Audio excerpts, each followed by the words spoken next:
Social media पर एक बात जो है वो लगातार की जा रही है कि रविंद्र सिंह भाटी का ये जो धरना है वो फेल हो चुका है, लेकिन वास्तव में ऐसा है क्या? मजदूरों के साथ अत्याचार नहीं सहेंगे, नहीं।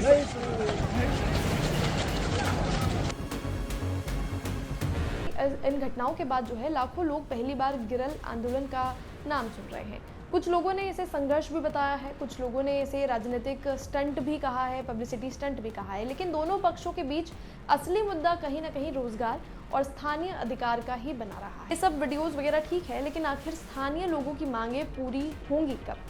और शायद यही वो सवाल है जो पूरे आंदोलन का केंद्र भी है और हम सभी का अटेंशन भी इस पर होना चाहिए। भाटी का धरना, ड्रामा, राजनीति या स्थानीय हक की लड़ाई, गिरल आंदोलन की पूरी कहानी आपको सुनाएंगे। नमस्कार, मेरा नाम है कंजल और आप देख रहे हैं फिल्टरलेस। पिछले कुछ दिनों से राजस्थान की राजनीति में एक नाम लगातार चर्चा में है, शिव विधायक रविंद्र सिंह भाटी। सोशल मीडिया पर आपने वीडियोस देखे होंगे जहां भाटी धरने पर बैठे हैं, जहां उन्होंने खुद पर पेट्रोल डाल लिया है, जहां हजारों लोगों की भीड़ दिखाई दे रही है। लेकिन एक सवाल शायद बहुत कम लोग जानते हैं, आखिर गिरल में चल क्या रहा है, वहाँ हो क्या रहा है, ये धरना किस लिए है, किसके खिलाफ है और कब से चल रहा है, और क्या वाकई ये आंदोलन सफल हो रहा है या धीरे धीरे दम तोड़ रहा है। आज हम इधर उधर की वायरल वीडियोस की बात नहीं करेंगे, बल्कि पूरा मामला समझेंगे। पॉइंट नंबर 1 कि गिरल है क्या। बाड़मेर जिले का एक इलाका है गिरल, और यहाँ लिग्नाइट यानी एक प्रकार का कोयला जो है वो निकाला जाता है। इसी खनन परियोजना के आसपास कई गांव आते हैं जिनकी ज़मीनें वर्षों पहले परियोजना के ही लिए ले ली गई थी। स्थानीय लोगों का कहना है कि जब ज़मीनें ली गईं तब रोजगार और विकास के वादे भी किए गए थे, और यहीं से आज का ये जो विवाद है वो शुरू होता है। पॉइंट नंबर 2 कि असली मुद्दा आखिर है क्या। अगर सोशल मीडिया को छोड़ दें तो आंदोलन का जो केंद्र बिंदु है वो पेट्रोल वाला वीडियो नहीं है, बल्कि स्थानीय लोग और आंदोलनकारियों का आरोप है कि स्थानीय युवाओं को पर्याप्त रोजगार नहीं मिला, कई लोगों की नौकरियां चली गई, ठेका व्यवस्था में स्थानीय लोगों की अनदेखी हुई और जिन गांवों ने जमीन दी उन्हें लाभ नहीं मिला। यानी ये जो आंदोलन है वो मूल रूप से रोजगार और स्थानीय अधिकारियों का आंदोलन बताया जा रहा है।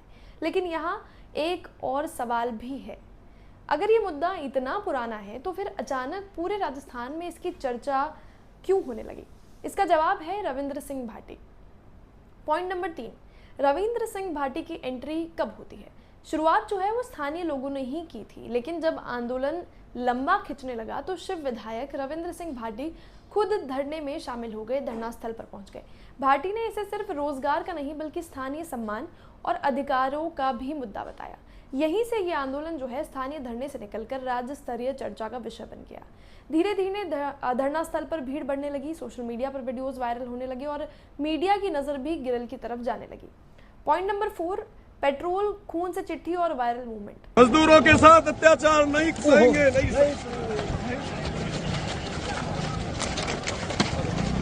फिर वो दौर आता है जिसने पूरे राजस्थान का ध्यान इस आंदोलन की तरफ खींच दिया।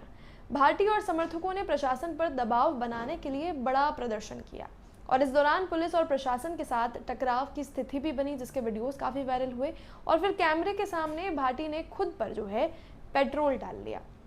वीडियो खूब वायरल हुआ। इसके बाद मामला और ज्यादा चर्चा में तब आ गया जब भाटी ने केंद्रीय गृह मंत्री को अपने खून से पत्र लिखने का दावा किया। भाटी का कहना था कि गिरल के आंदोलनकारियों और स्थानीय लोगों की आवाज देश के सबसे बड़े निर्णायकर्ताओं तक जरूर पहुंचनी चाहिए।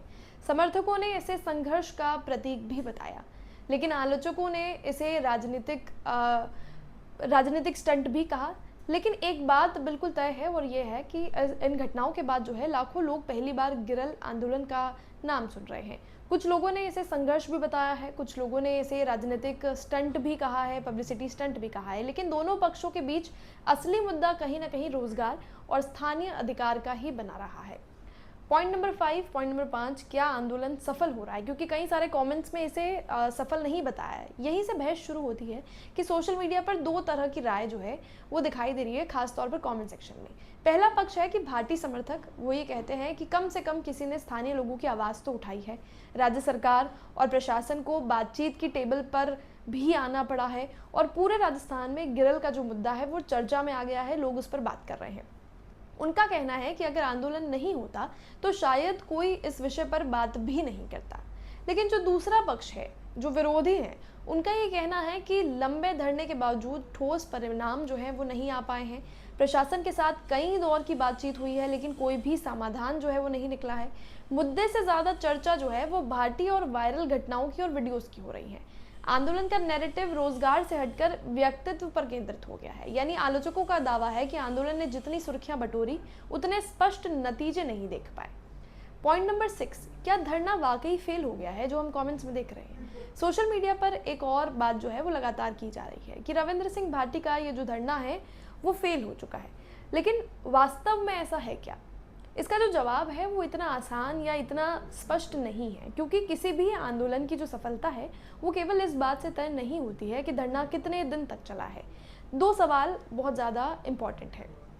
पहला तो ये कि क्या सरकार और प्रशासन को बातचीत करनी पड़ी, और अगर हाँ उन्हें करनी पड़ी तो आंदोलन ने दबाव ज़रूर बनाया है, आंदोलन ने कुछ रिएक्शन ज़रूर क्रिएट करे हैं। दूसरा, क्या धरने की मुख्य मांगों पर लिखित और स्थायी समाधान मिला है? अगर नहीं तो आंदोलन अभी जो है वो अधूरा है और उसे सक्सेसफुल नहीं कह सकते।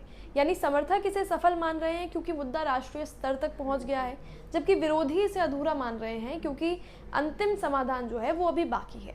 इसलिए इसे पूरी तरह सफल या पूरी तरह असफल घोषित करना दोनों ही जल्दबाजी माना जाएगा।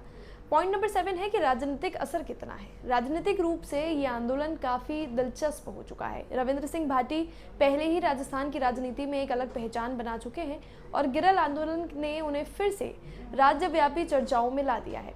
अब सवाल सिर्फ गिरल का नहीं है, बल्कि सवाल ये भी है कि क्या भाटी खुद को राजस्थान में स्थानीय मुद्दों के सबसे बड़े चेहरे के रूप में स्थापित कर चुके हैं। कई राजनीतिक विशेषज्ञ मानते हैं कि आंदोलन आने वाले समय में भाटी की राजनीतिक ताकत का भी परीक्षण है। अगर आंदोलन की मांगों पर सकारात्मक परिणाम निकलते हैं तो इसका राजनीतिक लाभ भी भाटी को मिल सकता है, लेकिन अगर लंबे समय तक समाधान नहीं निकला तो विरोधी इसे उनकी राजनीतिक विफलता के तौर पर भी पेश कर सकते हैं। पॉइंट नंबर 8, सोशल मीडिया क्या कुछ कह रहा है, क्योंकि आज के दौर में सोशल मीडिया भी बहुत इंपॉर्टेंस रखता है। सोशल मीडिया पर 3 तरह की प्रतिक्रियाएं देखने को मिल रही है। एक वर्ग जो भाटी को जमीन से जुड़ा नेता बता रहे हैं, उनका कहना है कि आज के दौर में बहुत कम नेता किसी मुद्दे के लिए धरने पर बैठते हैं। दूसरा जो वर्ग है वो इसे पब्लिसिटी पॉलिटिक्स कह रहा है। उनका तर्क है कि वायरल वीडियो और बड़े प्रतीकात्मक कदम ज़्यादा चर्चा में रहे, बल्कि असली मुद्दे जो हैं वो पीछे छूट गए। जबकि तीसरा वर्ग सबसे बड़ा सवाल पूछ रहा है कि ये सब वीडियोस वगैरह ठीक है, लेकिन आखिर स्थानीय लोगों की मांगें पूरी होंगी कब? और शायद यही वो सवाल है जो पूरे आंदोलन का केंद्र भी है और हम सभी का अटेंशन भी इस पर होना चाहिए।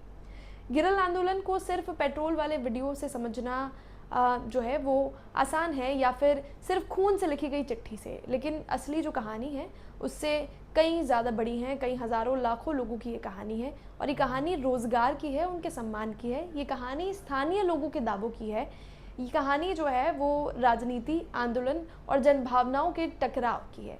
और सबसे बड़ा जो सवाल है वो अभी भी वैसे का वैसा ही है। वो वही है कि क्या जिन लोगों ने विकास के नाम पर अपनी ज़मीनें दे दी थी उन्हें विकास का हिस्सा मिला? और जब तक इस सवाल का जवाब नहीं मिलता है तब तक गिरल का आंदोलन चाहे ज़मीनी तौर पर ख़त्म हो जाए, धरना खत्म हो जाए, लेकिन ये मुद्दा ख़त्म नहीं होगा। गिरल पर आप लोगों का क्या कुछ सोचना है कमेंट सेक्शन में लिखकर हमें ज़रूर बताइएगा। फिल्टरलेस के साथ मैं हूं कंजल और कैमरा पर्सन सानिया।